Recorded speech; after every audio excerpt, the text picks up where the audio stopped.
Assalamualaikum warahmatullahi wabarakatuh.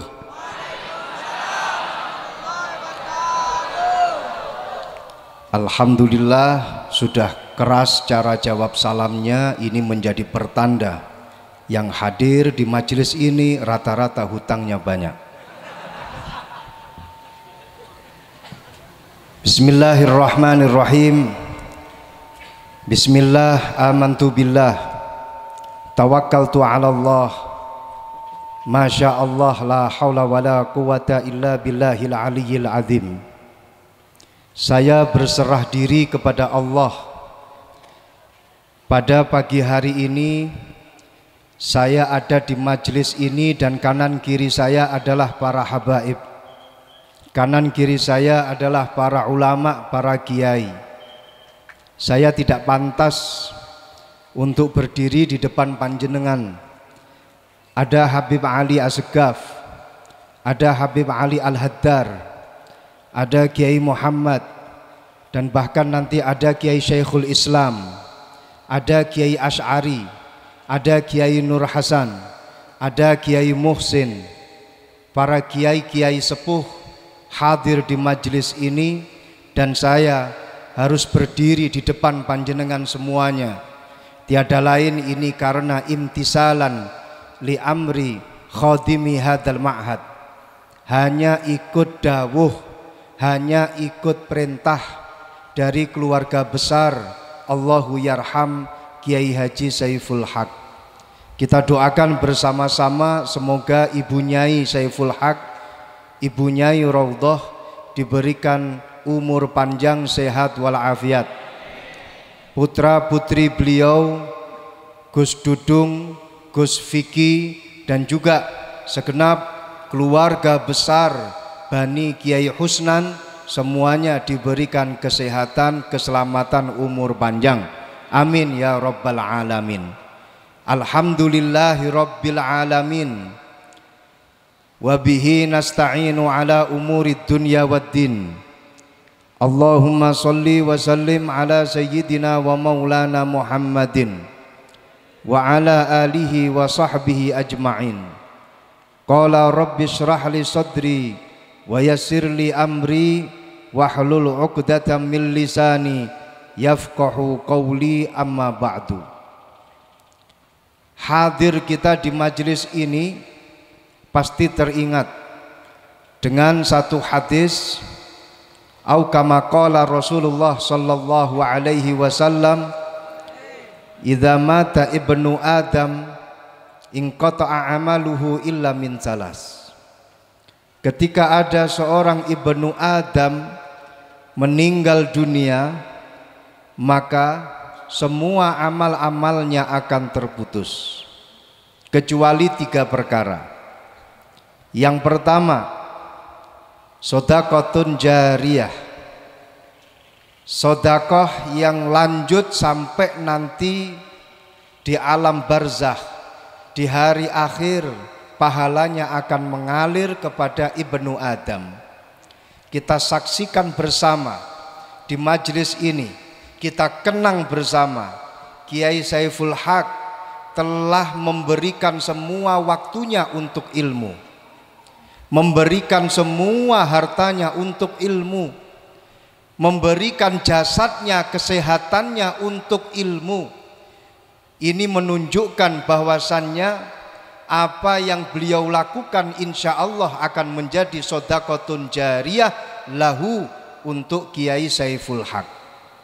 Yang kedua, semua amal akan terputus ketika ibnu Adam meninggal dunia kecuali ilmun yuntafa'u bihi. Kita saksikan bersama di majelis ini pondok pesantren Ra'yatul Husnan yang didirikan oleh Kiai Husnan tetap eksis istiqomah sampai sekarang. Insya Allah tetap eksis ila yaumil qiyamah. Santri-santrinya bermanfaat untuk masyarakat. Keluarganya istiqomah meladeni berkhidmah para santri. Ini menunjukkan bahwasannya ilmu yang telah diberikan oleh Kiai Husnan, yang telah diberikan oleh Kiai Saiful Haq, ini adalah ilmu yang bermanfaat dan pahalanya kembali kepada Saiful Haq, Kiai Saiful Haq. Amin ya rabbal alamin. Yang ketiga, semua amal ibnu Adam akan terputus kecuali yang terakhir adalah shadaqatun jariyah, ilmun yuntafa'u bihi. Yang ketiga adalah waladun salihun yad'u lahu, anak putra putri beliau, monggo Kiai, anak atau putra putri beliau yang saleh. Di majelis ini kita saksikan bersama, beliau mengumpulkan kita, beliau mengundang para habaib, beliau mengundang para kiai dalam rangka untuk kirim doa bersama, dalam rangka untuk menghadiahkan aurat, menghadiahkan rotibul haddad, menghadiahkan tahlil kepada Kiai Saiful Haq. Ini menjadi bukti bahwa keturunan-keturunan Kiai Saiful Haq adalah minas solihin. Putra putri beliau mampu meneruskan apa yang menjadi cita-cita Kiai Saiful Haq, mampu meneruskan untuk menjaga pesantren, mampu meneruskan untuk mengemban masyarakat, mampu meneruskan untuk berkhidmah kepada ilmu. Ini menunjukkan bahwasanya putra putri beliau adalah termasuk minal ulama ir-rasyidin, minas salihin, dan kita santri-santrinya, sahabat-sahabatnya juga termasuk minas salihin, minal ulama ar-rasyidin. Amin ya rabbal alamin. Hadirin hadirat yang dimuliakan Allah Subhanahu wa ta'ala, sering kali ketika kita hadir di dalam majlisul haul, berangkat dari rumah menuju ke majlis, di dalam hati kita ini terkadang punya niatan untuk mendoakan kepada sahibal haul, untuk kirim doa kepada orang yang dihauli, siapapun itu yang dihauli, entah itu seorang wali besar, entah itu seorang kiai besar, siapapun, ketika kita hadir di haulnya, dalam hati kita terkadang kita punya niatan, aku berangkat haul, aku mau mendoakan sahibul haul. Niat ini kira-kira benar atau benar? Benar atau betul? Kalau nggak benar ya betul.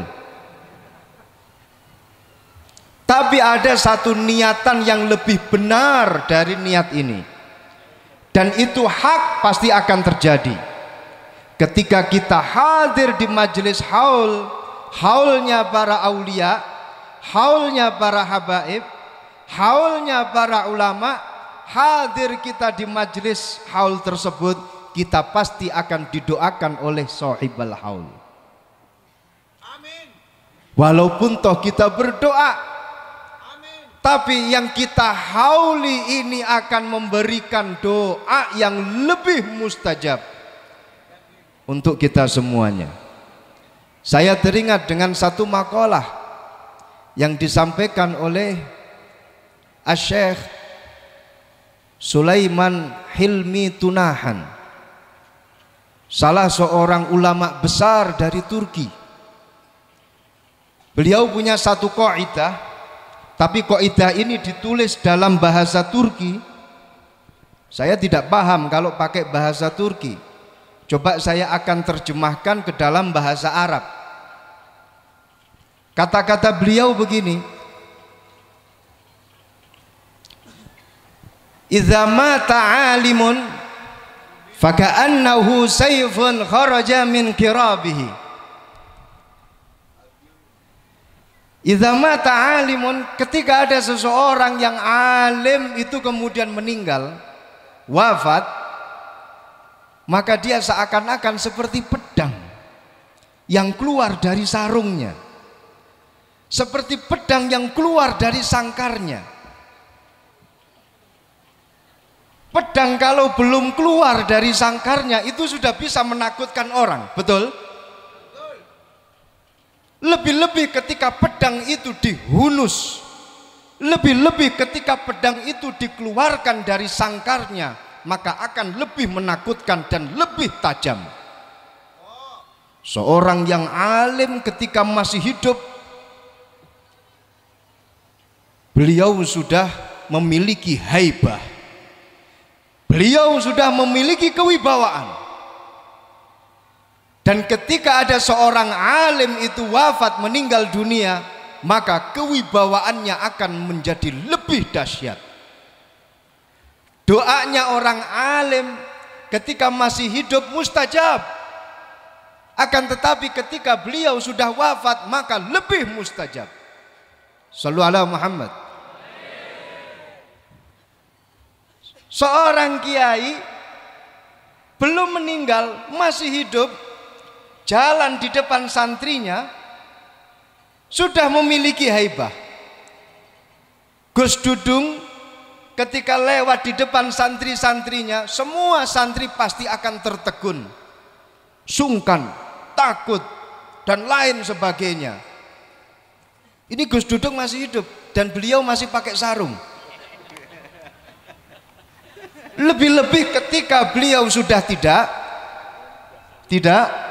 kata Kiai Asy'ari, tidak bersarung, pasti ketika lewat di depan santri-santrinya semua akan lari entah kemana.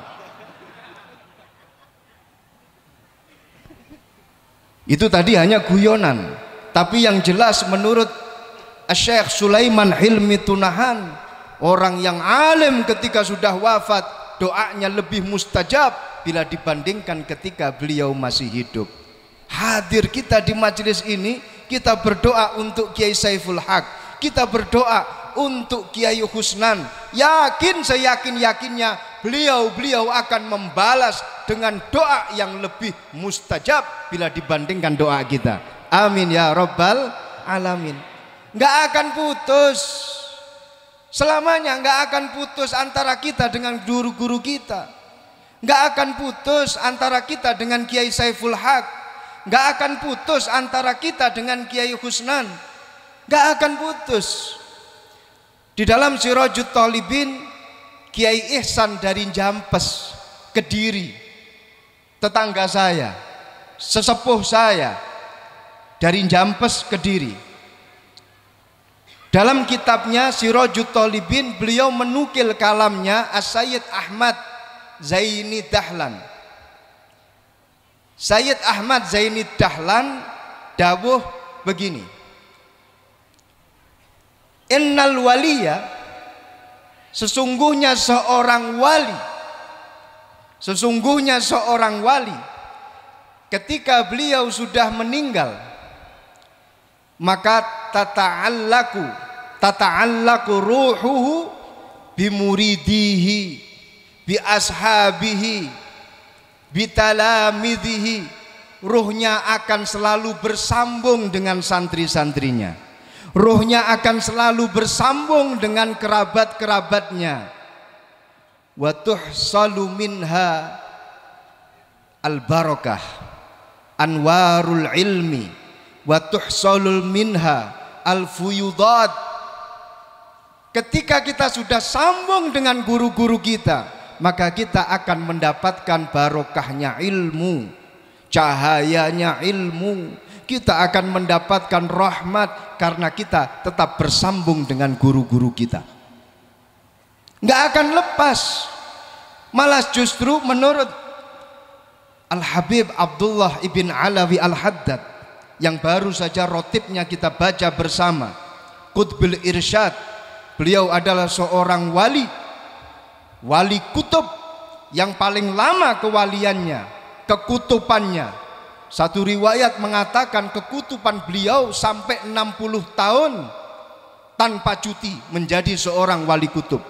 Al-Imam Abdullah ibn Alawi Al-Haddad, beliau dawuh bagaimana?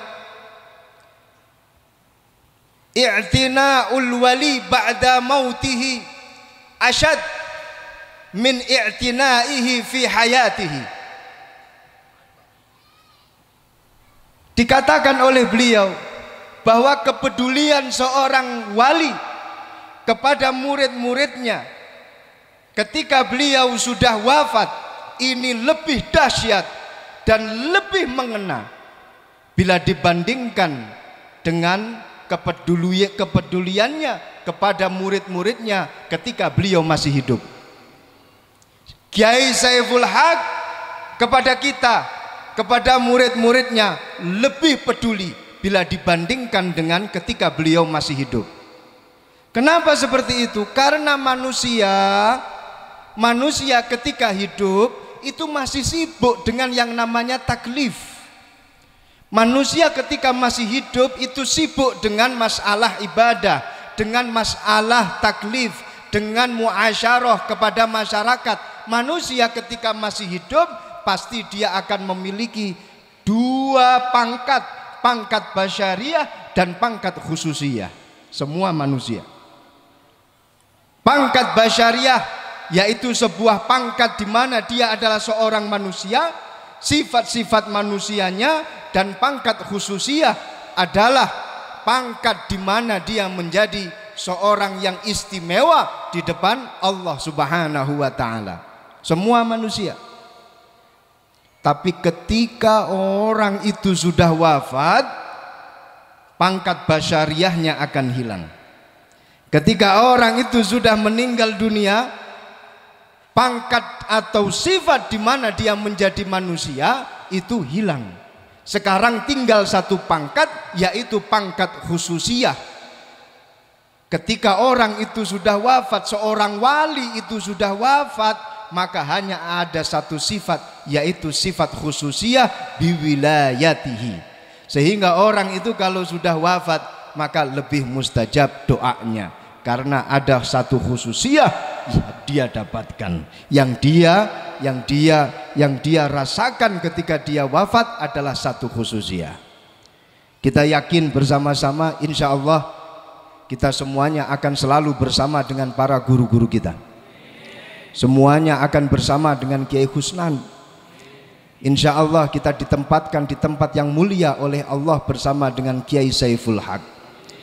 Para santri-santrinya, para murid-muridnya, jangan sampai di dalam hatinya ada satu rasa i'tirad, satu rasa putus dengan guru-gurunya.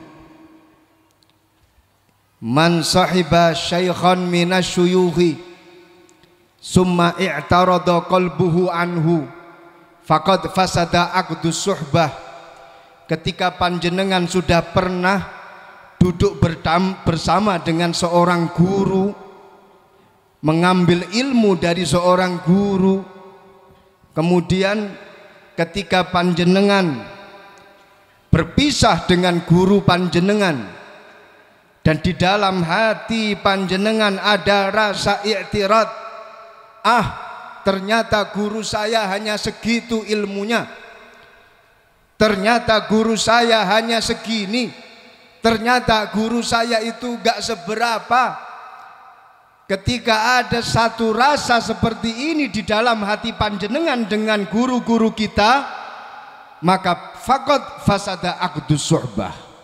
Rusak itu yang namanya majelis pertemanan, majelis persahabatan antara panjenengan dengan guru-guru panjenengan. Wa wajabat alaihi taubah, dan wajib atas kalian untuk bertaubat. Jangan sampai. Dan ini sudah banyak dibuktikan. Masya Allah, sallu ala Muhammad. Al-Habib Abdullah Asyatiri, ayahanda daripada Al-Habib Salim Asyatiri, ayahanda daripada Al-Habib Hasan Asyatiri, khadimu ribatit tarim. Beliau adalah pengasuh pondok tarim di Hadramaut. Hadramaut sebelah sana, Wringin ke barat. Al-Habib Abdullah Asyatiri punya seorang murid. Saya Masya Allah Habib sering sekali sowan kepada Habib Hasan Asyatiri, kakak daripada Al-Habib Salim Asyatiri. Saya dulu pernah dapat ijazah kalau mau tidak dikasyaf baca Fatihah kepada Al-Habib Abdurrahman Assegaf. Karena Habib Hasan ini terkenal dengan seorang Habib yang Masya Allah basyurahnya sangat kuat, sehingga santri-santri itu kalau ketemu dengan beliau merasa takut. Takutnya kenapa? Karena takut dikasyaf. Ada santri habis ngerokok, Habib Hasan itu tahu kamu habis ngerokok ya, hentikan kamu merokok. Kalau ada santri nggak sholat subuh, kesiangan sholat subuhnya, beliau ini tahu. Nah, saya pernah dapat ijazah agar tidak dikasyaf oleh seorang wali. Caranya bagaimana?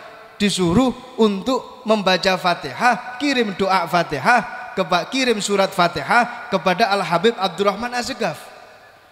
Saya baca berkali-kali itu sebelum sowan ke Habib Hasan Asyatiri, karena saya pernah berkali-kali dikasyaf oleh beliau.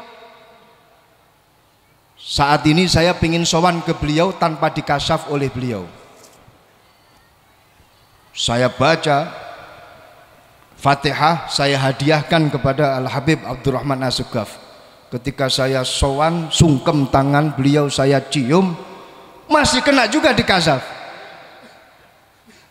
Masya Allah. Dan teman-teman saya itu tidak, mungkin saya yang kebetulan kalau doa itu tidak mustajab.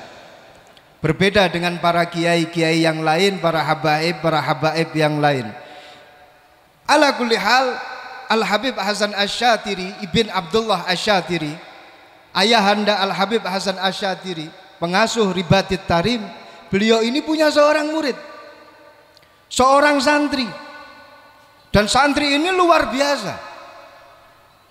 Posisi masih menjadi santri, tapi dia itu sering mendapatkan undangan untuk mengisi ceramah, untuk mengisi pidato. Santri senior. Suatu ketika dia mendapatkan undangan, dengan undangan yang bagus. Di dalam hatinya dia bilang kalau undangannya bagus, pasti yang mengundang ini adalah orang bagus. Kalau yang mengundang orang bagus, pasti amplopnya bagus. Tapi ketika dilihat jadwalnya, itu bentrok dengan jadwal ngajinya si santri dengan Al-Habib Abdullah Asyatiri. Akhirnya dia bingung, ikut ngaji atau dapat amplop, ikut ngaji atau pergi ke tempat ceramah untuk memberi ceramah.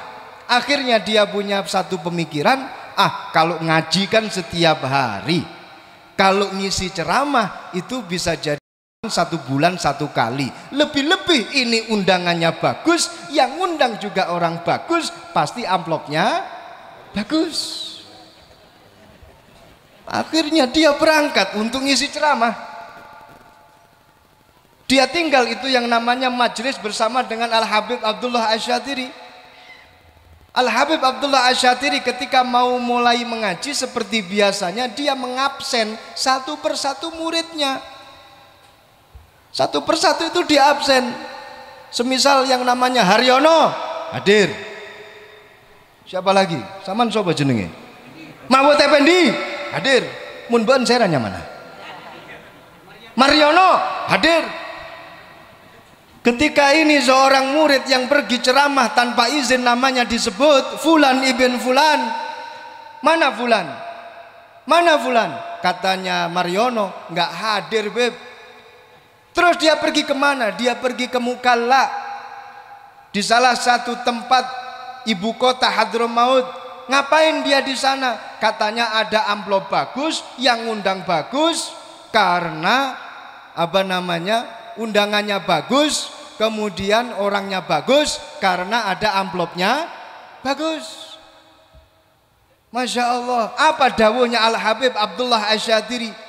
Beliau dawuh begini, dia keluar dari majelis ilmu saya, dia keluar dari pengajian saya tanpa izin, tanpa mendapatkan izin dari saya, maka wallahi aku nggak ridho dengan santri yang seperti ini. Seketika itu subhanallah, murid daripada Al-Habib Abdullah Asyatiri, ketika beliau pegang mic mau mulai ceramah, setelah salam, setelah membaca alhamdulillah, sholawat dan salam, kemudian amma ba'du, berkali-kali amma ba'du, amma ba'du, amma ba'du, amma ba'du, hilang semua ilmu-ilmu yang telah dia dapatkan, hilang semua ilmu yang telah dia istifadah dari gurunya Al-Habib Abdullah Asy-Syadzili. Ini real, nyata, menjadi cerita yang menjadi satu tradisi para teman-teman yang sedang belajar di Hadramaut, dan ini menjadi motivasi untuk kita agar kita selalu tetap berhubungan dengan guru-guru kita. Jangan sampai terus kemudian kita putus. Insya Allah ila yaumil qiyamah kita tetap sambung dengan guru-guru kita. Kita selalu mendapatkan dampingan beliau-beliau. Kita selalu mendapatkan arahan beliau-beliau. Kita selalu mendapatkan doa beliau, ditempatkan oleh Allah di tempat yang mulia bersama beliau, ditempatkan oleh Allah bersanding dengan Nabi Yuna Muhammad sallallahu alaihi wasallam. Amin ya rabbal alamin. Hadza minni wal afu minkum. Wassalamu alaikum warahmatullahi wabarakatuh.